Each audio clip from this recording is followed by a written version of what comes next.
Hello, everyone. Welcome to our first Cephable Idea Hour, talking about profiles and productivity and all sorts of things. This is our first time doing this, so we're going to be trying a few different things out. But couple things to note: if you're not familiar with Cephable at all, we're going to go through and share all sorts of different details about it. We're going to be using it for a few different things. But importantly, in this idea hour, we want you to bring your ideas and questions and thoughts and everything else too, which means that if you have ideas and questions, please feel free to either throw them into the chat in YouTube. I have it up over here on another monitor so I can keep a close eye on it. But also feel free to join our Discord as well, which we'll be able to post links to. Either myself or other folks from the team will post links in the chat too.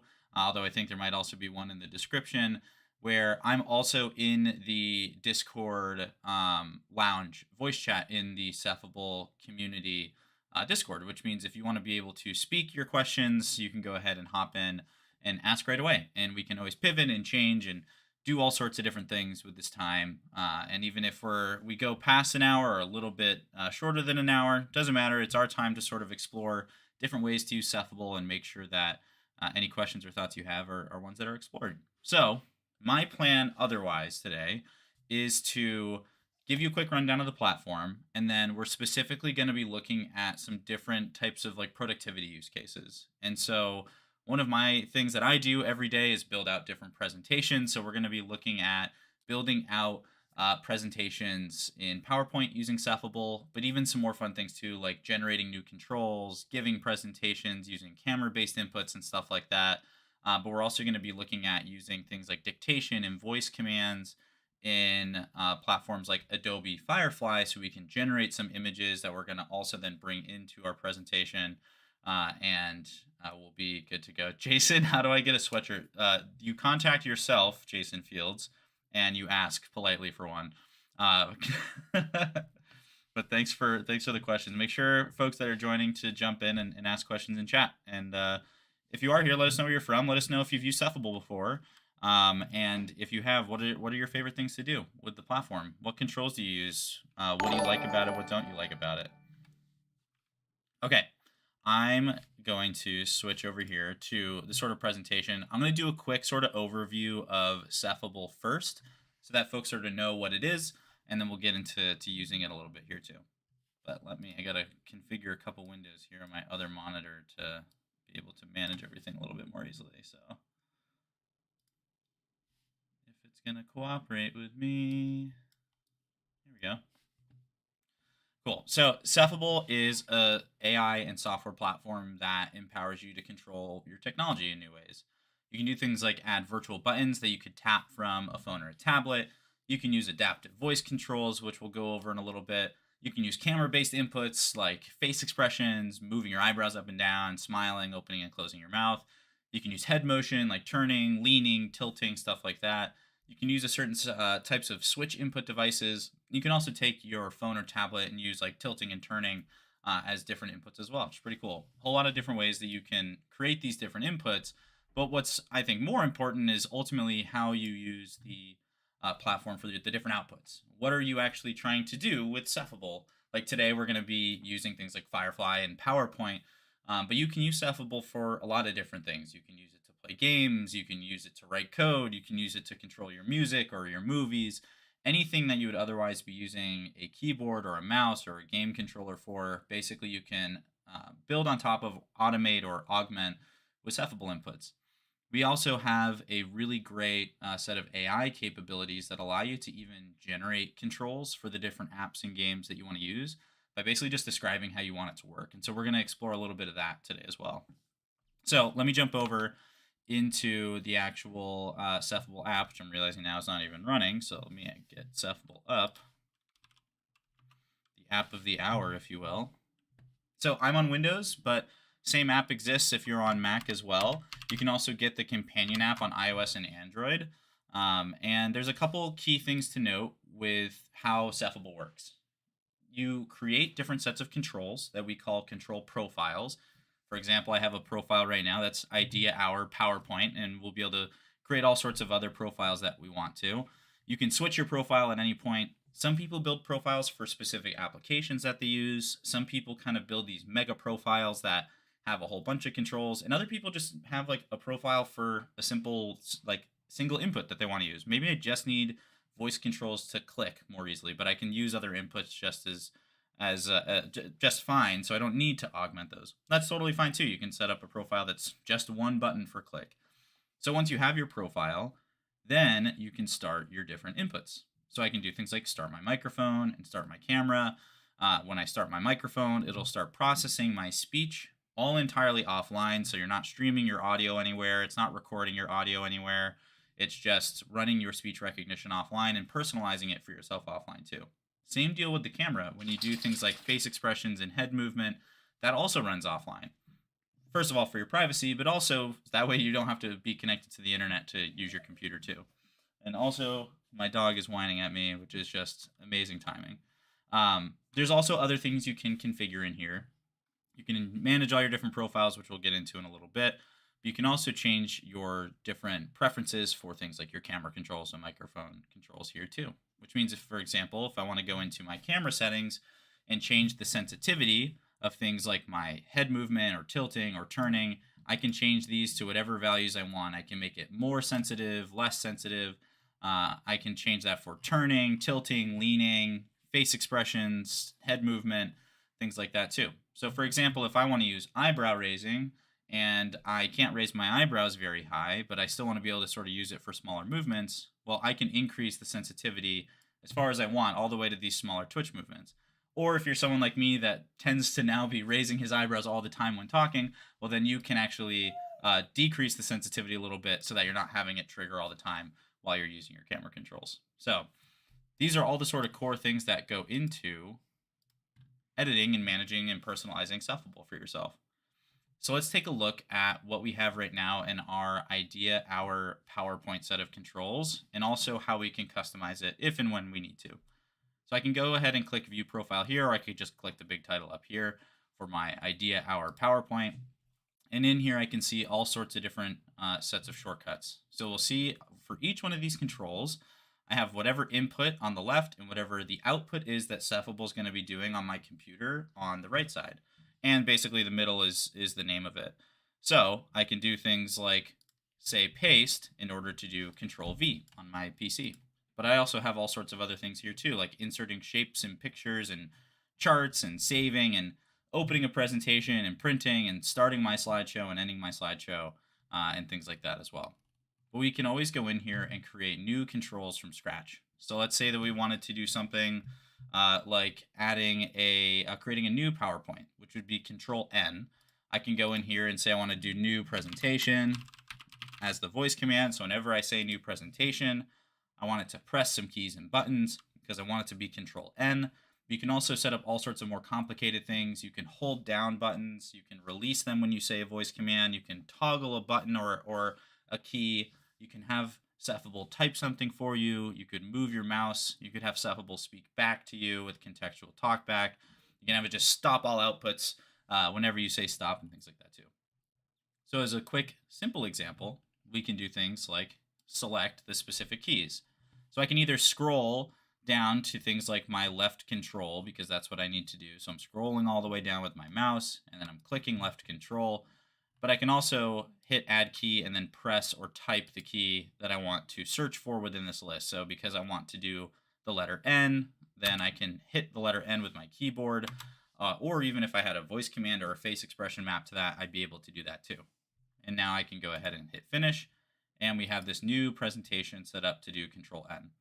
So you can basically add and create these different sets of controls based off of what you really are trying to do.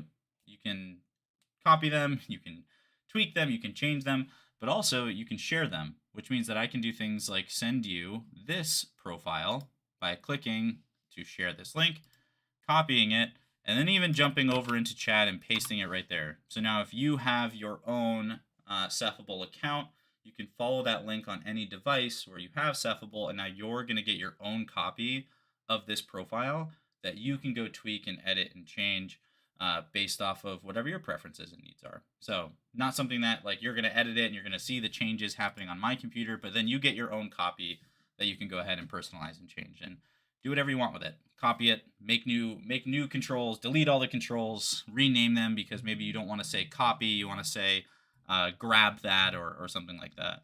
And you can really sort of make it your own. So that's how you manage your profiles.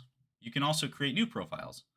So for example, I have this idea hour PowerPoint one, but let's say that I wanted to create one for a completely different application. Like I wanted to create one for Photoshop, or I wanted to create one just for easily navigating around my computer with my keyboard, or even like I said before, you just want to create one for a single mouse click. Well, you can do that too.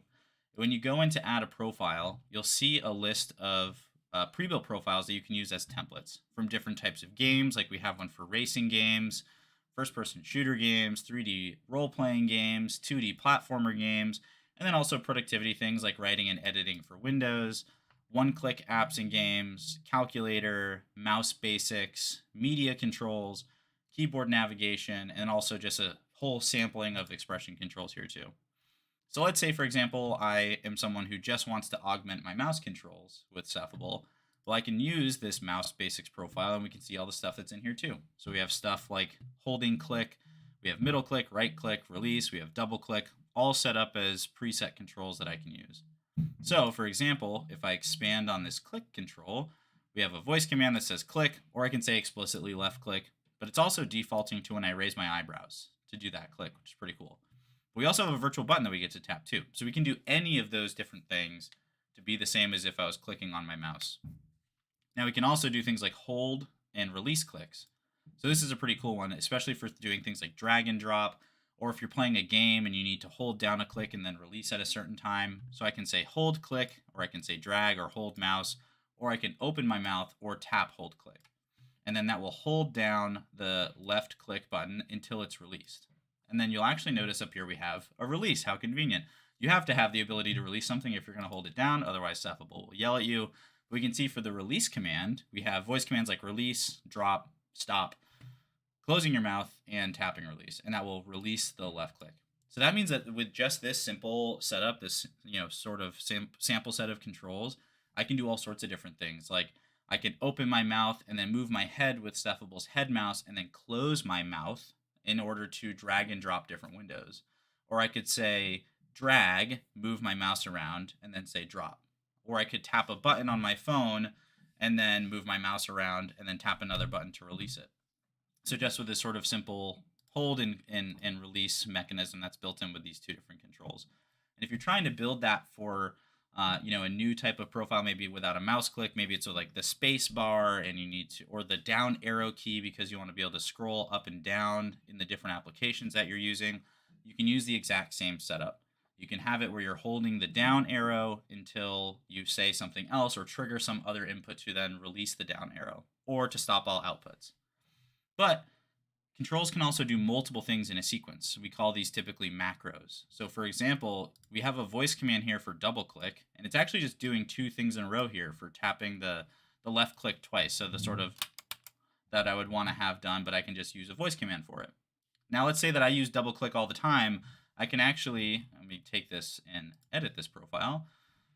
If I go into this double click, I can edit it and add other types of inputs too. So let's say, for example, I need to double click more than I need to do my regular click. Well, I can switch out the face expression for that raise eyebrows that we were using in the other one. So all I did was go in and say that I wanted to add another control. I selected that I want a face expression, and then in the list, I want to select raise your eyebrows. Now I need to also make sure that I go down here and remove that from my regular click one by clicking edit here and deleting this expression or changing it to something else that's not being used already. So now I can do things like raise my eyebrows and it does 2 clicks. But let's say that I wanted it to do something beyond just 2 clicks. Maybe I wanted it to do 2 clicks and then I wanted it to also speak back to me as well. Well, I can do that too. I can edit this and even add another step. When I was growing up learning how to use a computer and using the mouse, I was always told to say pizza, pizza, like Little Caesars, although this isn't a plug for them, whenever we were learning that we had to double click on stuff. So we could even do something like I want to add a step and have Cephable speak back to me and say pizza, pizza. So now whenever I raise my eyebrows, Cephable will click. Oops. It's up here. We'll click, then click again. So we'll do 2 clicks and it will speak to me and say pizza, pizza. Now, of course, this is more of a funny example, but you can set up as many of those steps in a row that you want to have run from even just a single command, from just a simple voice command saying double click, or even just simply raising my eyebrows. I can now run all of these different things together in order to trigger whatever chain of events that I want to have happen. So that's how we use Cephable. We create different control profiles. We customize them as far as we want. You can use Cephable for some of that customizing if you need to, or you can use other input devices, and then you start your different inputs. So let's talk a little bit more about what we're going to actually try to do today. So Cephable is got its name because of the cephalopod, the octopus, which you've seen likely everywhere, both in our logo up here in the little tentacle, but also in our little avatar named Cephy. So we're going to be building a presentation today about the cephalopod. The octopus is just one of many cephalopods, cephalopod, if you didn't know, means head and foot, and it's mostly because, in the case especially with an octopus, that each of the individual tentacles or the foot of the animal also has essentially its own brain. Is the simplest way to describe it. It's more complicated than that, but that's my favorite way to sort of talk about it. Each tentacle can act entirely on its own, and also is a sort of cohesive group that comes together for the entire animal, just like how Cephable does, where you can use each individual input entirely on its own, but also they come together to sort of create this new type of experience. And also, Tom, I see your pizza, so thank you. I don't know if anyone else grew up like that, by the way. I don't know if I'm like the weirdo that grew up having to say pizza every time that I double clicked, but that's been my life, and it's never left my head. So I can thank my elementary school teachers for that. So we've got a pretty built out presentation here. We've got a few different slides. We have our overview. We have what are cephalopods, which I feel like I kind of just spoiled by talking entirely through it. But we have some work we still have to do. We have this slide that we have to build out. And so what we're going to do is actually use Cephable's voice controls in order to use some AI image generation and to be able to enter some information in here. I only had to pizza ski. Thanks, Kenzie. Some information in here to basically finish out this slide. And then we're going to switch to a different set of controls that we're going to generate using Cephable's AI in order to actually give the presentation. So I'm going to switch over here to Firefly. Now, if you haven't heard of Firefly before, I'm going to zoom in a little bit. It's a part of the Adobe suite of tools, which is focused on their new AI capabilities and allowing you to use these new types of image generation. So you can generate brand new images, or you can highlight things in Photoshop, and you can say, like, change that shirt color to whatever. So today you can see we have things, for example, like a friendly purple octopus streaming in front of a computer. But we're going to actually kick that off using Cephable. Before I jump into that, my dog is whining at me, so I'm going to go bring him upstairs real quick so that he's not whining into the microphone, and then we'll jump into generating some images with voice controls. So I'll be right back.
Okay, sorry about that.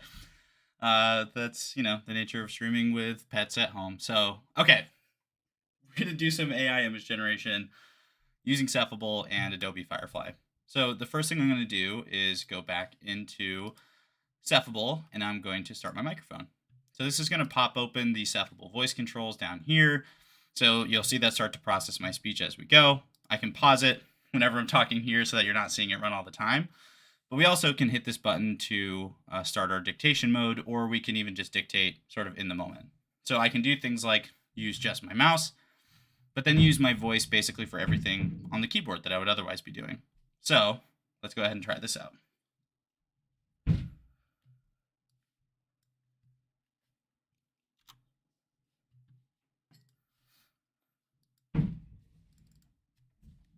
Type a friendly octopus showing people his cool software. Enter. So we've got a friendly octopus showing people his cool software. We're going to see whatever Adobe Firefly decides to make for us. Sort of the fun of the mystery AI. Let's see what we get. Okay. These are something. I think only one of them is arguably doing anything software related. So we're going to go ahead, although he's incredibly terrifying. I don't know that I can possibly take this little guy. Maybe we can change some of the other things. Maybe more photorealistic. Maybe we can change some effects to something a little bit less terrifying than this toothy smile of this octopus. Let's see. Let's try generating again.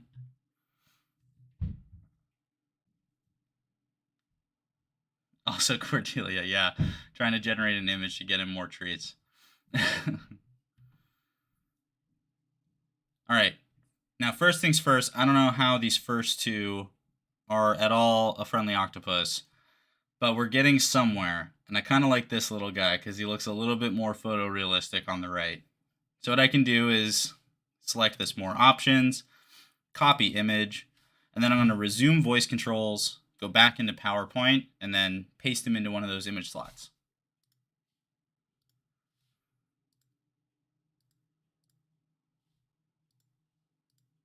Paste. There we go. There's our little guy. Now we got to go get another one. Someone in chat, give me something that we can do to generate maybe a less creepy little octopus friend. We're going to clear out the styles too. Also, I'm not going to take being harassed about bringing my dog back downstairs.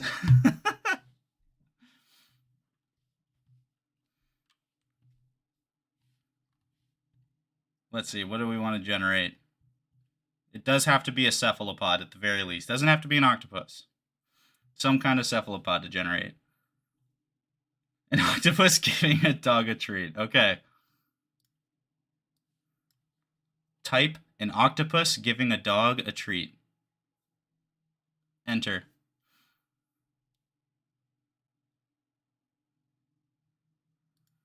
Okay.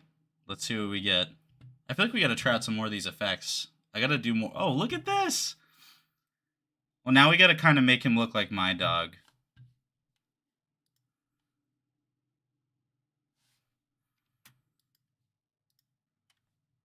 Type, but make the dog black. Enter.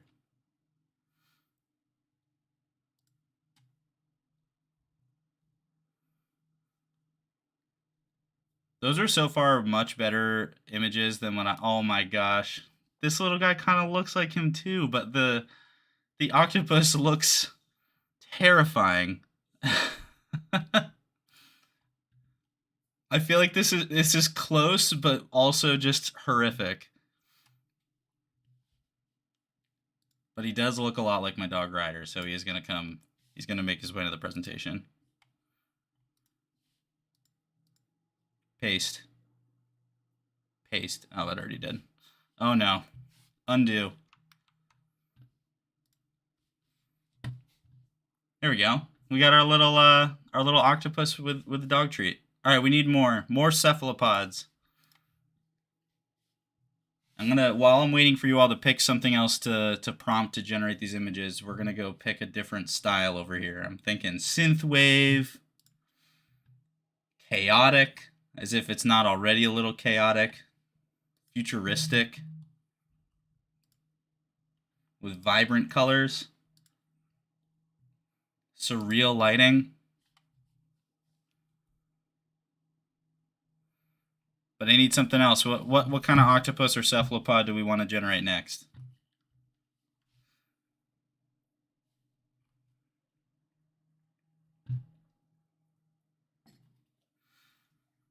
Otherwise, we're going to end up generating images about portion shaming my dog.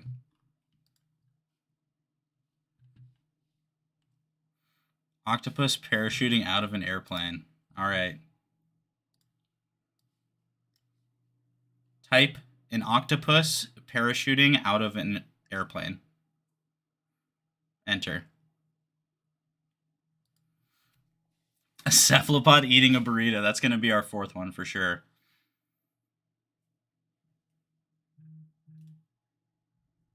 Oh my god. this is something else. Okay, now we need to vote. 1, 2, 3, or 4, because I feel like they all got the colors right. The scale and size of the octopus is a lot, but 1, 2, 3, or 4 in chat.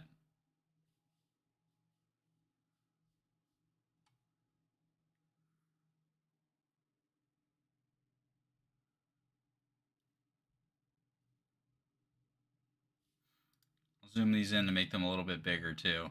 We've got our terrifying, like, alien cyborg thing. Looks like it's on top. It's like over a whole bunch of, like, these almost look like old school IMAX. A couple 3s, a 4.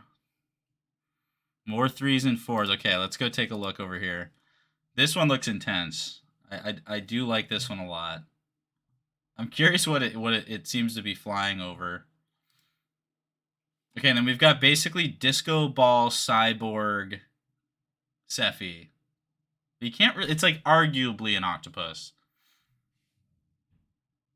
Is it literally oh, well, there's 3 won by 1 vote. So I think we're going to have to go with 3. Let's go ahead and copy this guy. Copy image.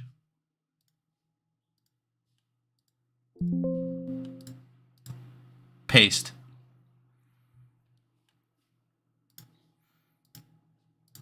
Okay, we had a couple other good prompts in here. Let's see what we got. Cephalopod eating a burrito. That's pandering to me. A pink cephalopod swimming with a school of fish. I do like that. A purple octopus acting as a snuffleupagus with Big Bird walking down the street. Oh, jeez. Matrix eggs with humans in them is what it's flying over. It does kind of look like that, or just like cabbage. Just like a lot of cabbage. Oh, I thought that would zoom in on the image. It certainly does not. Okay, I kind of like Tom's pink cephalopod swimming with a school of fish. Type a pink cephalopod swimming with a school of fish. Enter. Although we might have to change up some of these other tags, otherwise we're going to get kind of the same vibe, but we'll see what we get. Wait, these are dope. This one is sick. This one almost looks like it has a whole universe inside of its eyeballs. Just pretty bananas. All right, let's clear these styles. We'll pick some other styles. How about we do all effects? What if we do some glitch art? Something a little cinematic.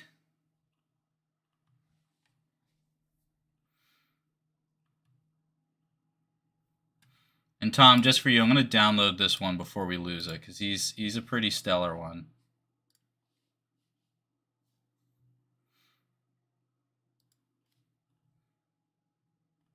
Let's see, any interesting techniques here? I like the bioluminescent. I mean, it is an octopus after all. All right, let's see what we get here.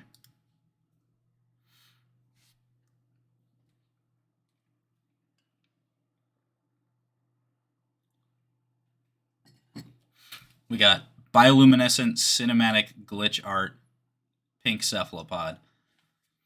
I also think it's funny that out of all the cephalopods in the world, that Firefly has also decided that the superior one is an octopus.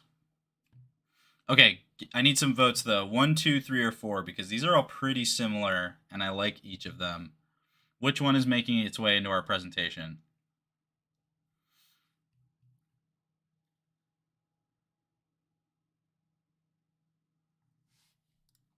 We've got the very transparent, sort of bloopy little guy. He's got some sort of like a mustache thing going on here too. Pretty cool. The fish got these pretty wild tails.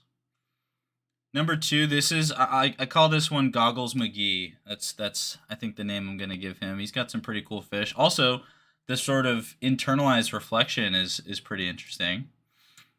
This one I feel like is like,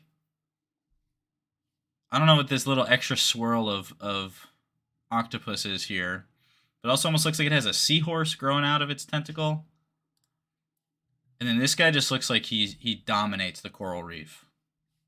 Whole lot of 4s. Gabby with the 1 though. John, to your question, we're building a PowerPoint presentation about different cephalopods using basically mouse controls and then voice controls with it, and then we're going to give that presentation using Cephable as well. Okay, number 4 is definitely a standout, so we're going to go get this guy. I'm going to copy the image. Back to PowerPoint. Paste. Now he's a little off center. Oops. But I think it'll do. So now we got to go back and actually title these guys, and I'm thinking we give them either some names or we use the sort of prompts that we used to describe them or something close, which I also can't really remember this one, other than it was like something about me showing people software as an octopus, which I don't know. This doesn't feel like the best form of us, if you will. But let's go ahead and use some dictation. I'm going to switch to the full dictation mode to type it out as well. A cute octopus showing his friends some software. An octopus giving a black dog a treat. A cephalopod flying out of an airplane.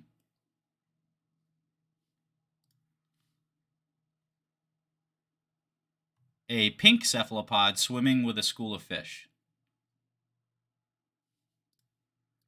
So you can see with that full dictation mode, basically we can just jump in and start talking and have it type out what we're talking. And even though it's sitting here sort of processing what I'm speaking now, it's not going to type that out because I've paused dictation mode and it's back to listening for those different voice commands. But I can, of course, pause the whole thing and we can easily switch off and on. So now we've got a pretty robust presentation here. So we've got our introduction to cephalopods. We've got our overview slide. What are cephalopods? Their level of intelligence. We've got our diversity of cephalopods in color and in function. We talk about the adaptability of a cephalopod, our summary, and of course our thank you slide, where I've put my name in cephable.com. So we've been able to use that profile to go build out those controls. But a lot of times when you're using different applications on your computer, you're going to have to, or want to even just use different types of inputs based off of how you're presenting or what you're trying to do or the game you're trying to play. One of the examples that we use a lot is if you're playing a video game, sometimes you're going to want for example, your head to move your character, but when you pause, you probably want your head to move the menu, but that might be different controls. And PowerPoint is kind of in that same situation where if I wanted to, for example, use voice controls while editing and I wanted to say something like next slide, well, I probably want that to go down to this next slide. But when I'm presenting, I want it to actually go to the next slide. But those are actually two different sets of controls. For example, the next slide keyboard shortcut when you're giving a presentation is just the right and left arrow keys for next and back. But if I sit here and clickety-clack and hit my next and back, or even if I use voice controls here to say next, next, next, you'll see nothing's happening because it's trying to hit the right arrow key, but the right arrow key isn't going to do anything when I'm on this slide editor because it's two different modes. And so what we typically either recommend doing is adding more of these different inputs, trying out different voice commands and things like that for then one profile, or just simply creating two different profiles.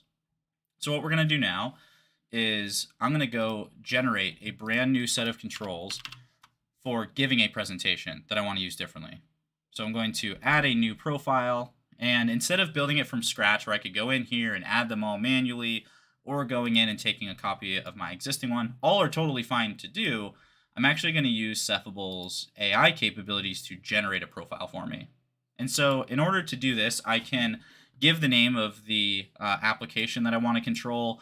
I can select the different inputs that I want, and down here, I can actually explain exactly how I want it to work. And you can write whatever you want here. For example, I'm going to use camera controls to show you how I can navigate slides, but I want to do that with tilting my head. But if you wanted to change that to something else, you could just tell Cephable how you want it to work. And then we can go in and tweak the profile from there. So I'm going to make a new PowerPoint profile. I want to use voice controls and head movement. And then I want to say things like when I tilt my head, it should go to the next slide. And give me a voice control for start to start the presentation. And then I can go ahead and click generate. This typically takes around 10 seconds. You can see it was pretty quickly there. On the longer side, it can take up to about a minute. So if you're ever trying to generate these controls, then you can basically expect it to take a little bit of time. Don't sort of feel distressed. It will eventually, if there's an issue, tell you what happened. But now we can go ahead and see the controls that it made. So this one, I've got my head tilt right, and it taps the right arrow, which is good, and it gave me a voice control for it too. I also have start, but this is one of those things with AI where it's not always going to be perfect, where it's saying that it actually wants to type start presentation. That's not really what I was implying. I can kind of see how it got there. But in this situation, there's two things we can do. We can either edit this profile that was generated, which is going to help Cephable learn to not make those mistakes in the future. Or we can go back and just try to generate it again with some different language to try to get closer to what we want. Either be more specific or try using different inputs. But to show you how to edit it from the sort of stuff that was generated, I can go in here and change this way. I don't want to type start presentation. I need to press the button that is the start presentation button, which is usually, although this is being a pain for me right now, let me delete this and add a new step to press the, I think it's F5, which I'll scroll down to, but again, you could just type F5 to get to, and I'll just tap the F5 button. But I can also do things like give myself a virtual button that I can press. I can change that to open my mouth in order to trigger it. And I'm going to delete this one that is trying to press the end and home. I don't really need that, where it's saying if I tilt my head forward, it presses the home key, which if you're not familiar, that actually will take you to the very first slide while you're presenting. I don't really need that functionality. And the other one was tilting my head back. Takes me to the end. Again, not really something I want to do, but if you wanted to keep that, you can. But now we have a very simple profile that we generated where we have next slide, previous slide, and start. And I'm going to call this PowerPoint presentation mode. And I'm also going to call this idea hour so I can find it more easily amongst my many profiles that I have. So I can click save and finish. And now we'll go switch. I'll go scroll all the way down to my new one. And now we can do things like start the presentation and start our camera for those controls too. Now, here's the fun thing. I only have one camera set up, which you're currently watching me on. But in order for me to use my camera in Cephable, I either need to stop my stream from using the camera, or I need to have two different cameras, or I could use my phone's camera for inputs as well. For the sake of making it more consistent, where typically you're not trying to do these things while streaming to YouTube, I'm actually going to mute my video here. So you will see me disappear, but I am still here. Fear not. And then I'm going to deactivate that camera. And so now over here, I can do things like start my camera and start my microphone again. Start presentation.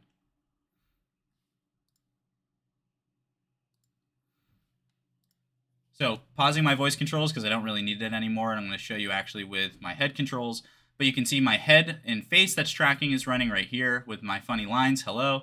But I did use the voice control to start the presentation by saying start, which is pretty cool. But now I can do things like tilt my head to the right in order to go to the next slide, if it's going to cooperate with me. There it goes.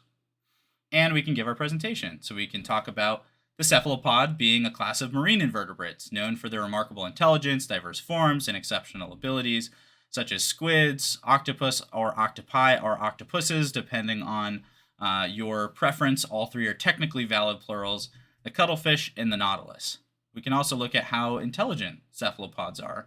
They have a highly developed nervous system. They demonstrate both the ability to solve complex problems from their holistic body, but also within each one of their limbs that maintain their own level of intelligence too. They can do things like navigate mazes, open jars, escape their containment if they're in one, which is very common, and so much more. But now, with tilting my head, we can see that we also get to the slide that we all created together, which is showing a diverse group of cephalopods, although they are all definitely an octopus, which I, again, appreciate the pandering, such as a cute octopus showing his friend some software. I do think he resembles me pretty closely, so I think that one does still fit. We have an octopus giving a black dog a treat. We have the cephalopod flying out of an airplane, although it seems more like the cephalopod is flying the airplane here, which is pretty funny. And then we also have a pink cephalopod swimming with a school of fish. So some are a cute octopus showing their friends some software. Others are an octopus giving a black dog a treat. This one is a cephalopod flying an airplane in a very terrifying way. But all are unique, including our pink cephalopod swimming with a school of fish. They're extremely adaptable, masters of camouflage, adapting themselves to their own environments, being flexible both in a physical but also in an environmental way. And they're often considered some of the most intelligent animals on our planet. That also is a sort of separate fun fact that I don't have a slide for. Also are the most intelligent animal that is so far removed from other intelligent animals that are typically mammals and birds that they have an entirely different way that they run their nervous system and the way that their brains even work. They're the closest things to aliens that we have on our own planet. But that's my presentation on cephalopods. Thank you all so much for building it with me today. And then with the sort of 15 minutes we have left, I can either shuffle again all the way to the beginning, or I want to hear from you, your ideas. What can we do to sort of show you more Cephable? What can we do to answer any questions you've had if you've tried Cephable before? What are some things you're curious to see in action? What can we try together? The floor is yours, chat. And as a reminder, of course, put your questions and ideas into the chat. But also, I'm over here in the Cephable Discord too. So if you feel like jumping into voice, whether you have a hard time with the physical typing into chat, although I recommend trying Cephable dictation to do that too. But you can always jump into the lounge in the Cephable Discord and hop in and ask me questions, and happy to sort of share in that way as well.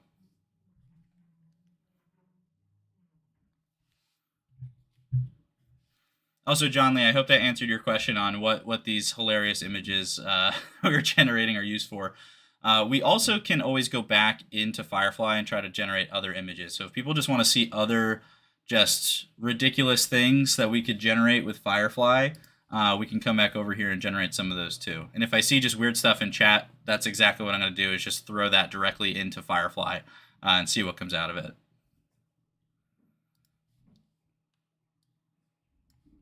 But what do you want to see done with Cephable?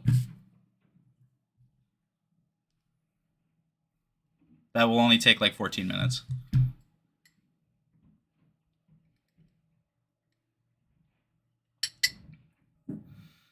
Pre-built profiles. Great question. So we talked about this a little bit at the beginning. If you, just like how we went and generated that profile for our PowerPoint presentation mode, we also have a whole bunch of pre-built profile templates. So we have things for different types of games.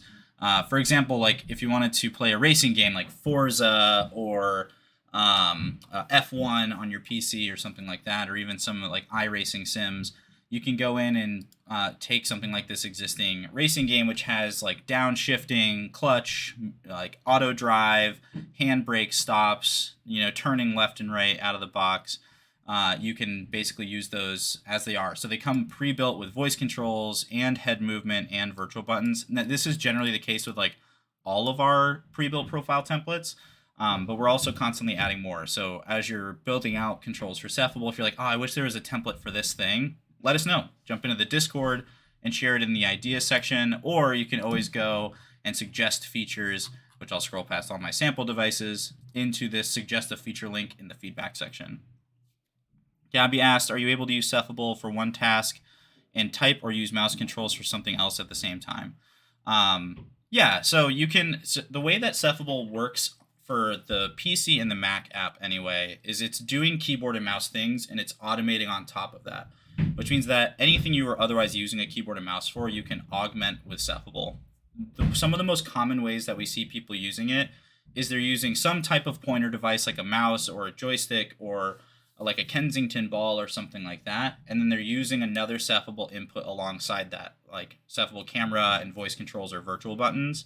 But you can, for example, have Cephable dictation that you're typing, it's typing for you what you're saying while also using the mouse. Or you could move your mouse with a physical mouse, but then use voice controls for click, which actually I'll show that to you real quick because that's a really common one. So I'm going to switch this over to mouse basics. So that's my new profile. And I've got my start microphone, which I'm going to resume. Actually, I'll just restart it. And so now I can say things like click and right click and stuff like that. Click. Click. Click.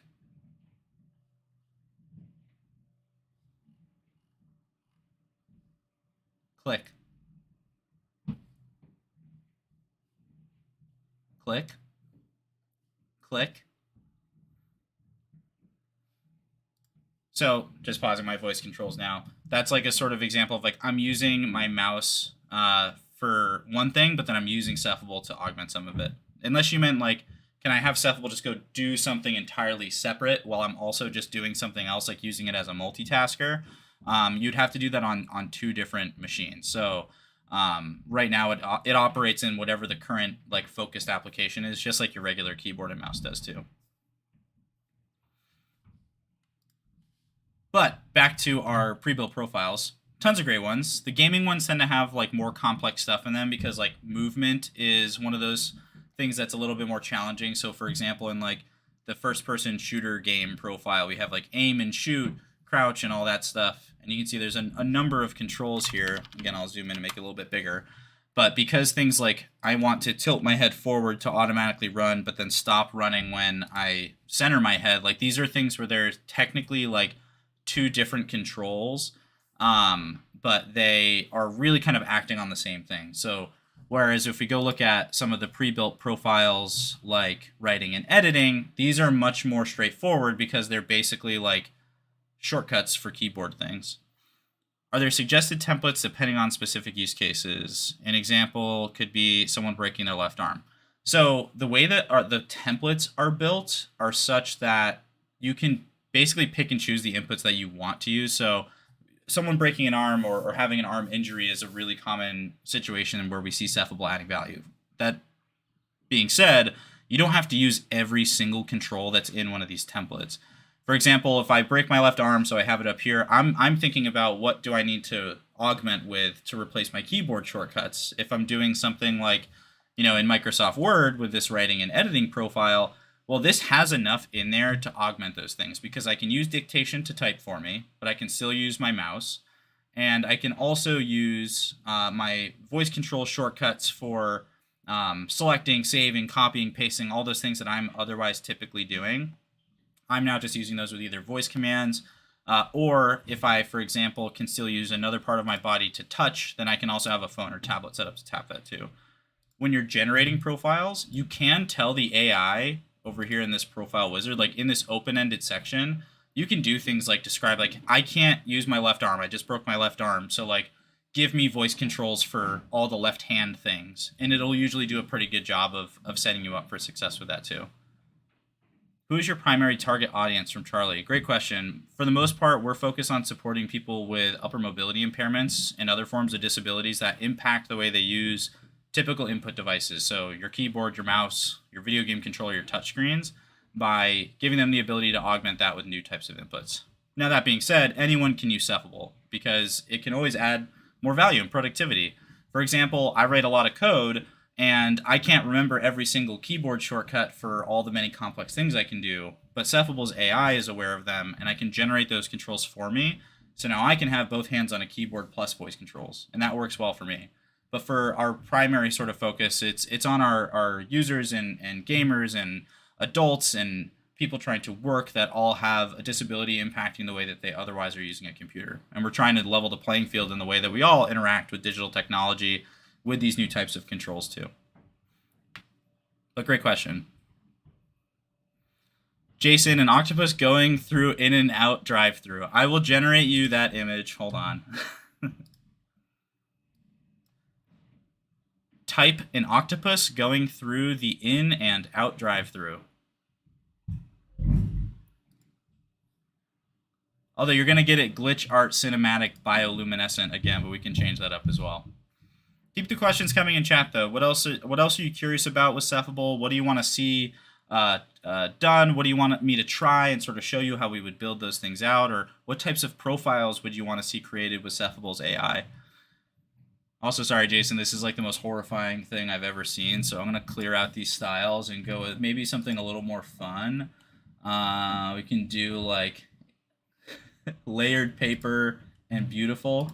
Try that.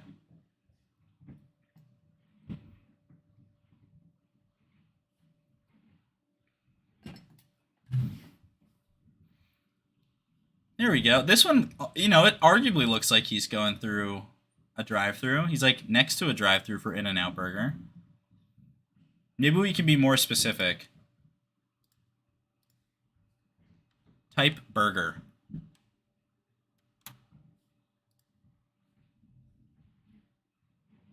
So maybe you know, Firefly doesn't know In-N-Out implies the actual, you know, burger joint. It's just thinking of like In-N-Out on a road. There. No, not as a burger. This isn't what I meant at all. This guy looks a little bit more like claymation style than layered paper, but it's not bad.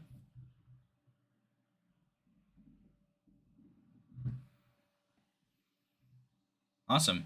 Couple minutes left in the time we have to stream today. What other questions or thoughts or ideas do you have that you want to see built out with Cephable? Yeah, Cordelia, it did go dark really quick.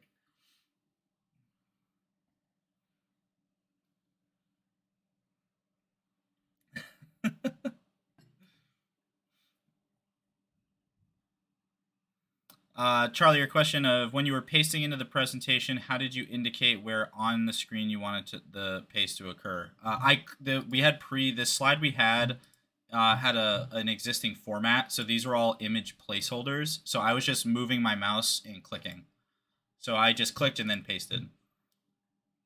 So if we switch back, for example, I'll switch our profile back to our PowerPoint one.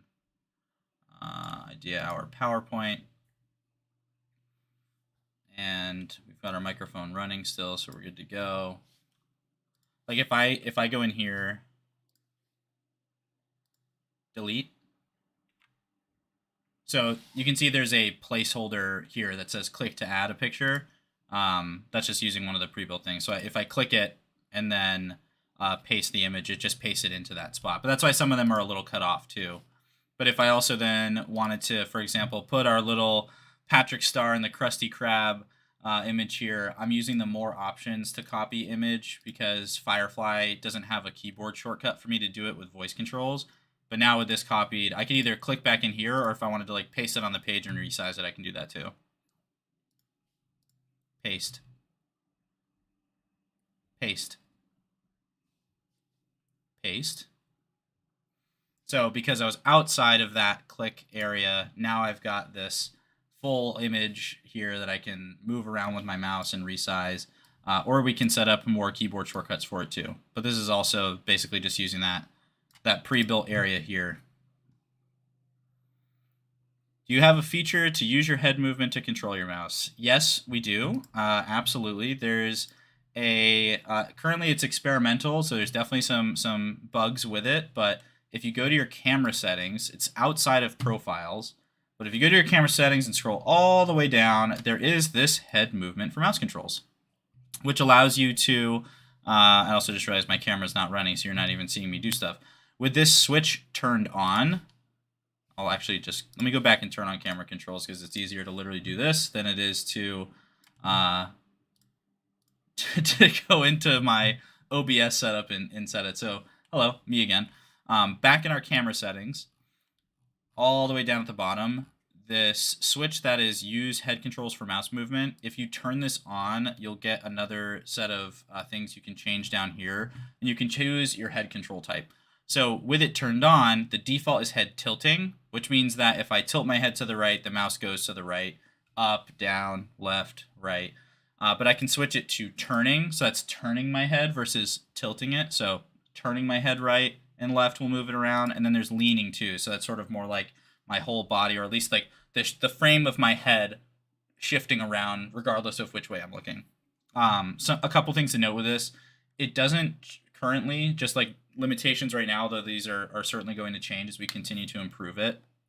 Right now, it will only move at a static pace as you move the mouse around. So as you actually like tilt and turn, so you can see it's starting to move around as I like move my head up. It also is far less consistent on Windows than it is on Mac right now. Again, those are things that are going to change. But that's basically like some known limitations that currently exist with the mouse movement. It's also like a little bit laggy. You can see like it's paused right now and it's still doing stuff. But the plan is to make it such that it'll accelerate, the further that I move in that direction. It does apply the sensitivities that you have. So like for my head tilting sensitivities, which I've customized, like tilting up I have as less sensitive. It does apply those, but it also only currently works on your primary monitor. So if you're also on a 2-monitor setup, it makes it a little bit slower and it won't work on the secondary monitor. These are just known limitations that we're working through, but that's why it's sort of tucked down on the bottom with this giant experimental flag as we continue to improve it.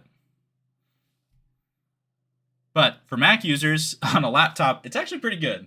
For Windows users, I'm sorry, we're trying to make it better. But for Mac users, you can use it pretty consistently and then add like mouth open for a click. If you use the mouse basics profile, that's a good place to start. That's sort of the current state of the head mouse controls. A little bit messy on Windows.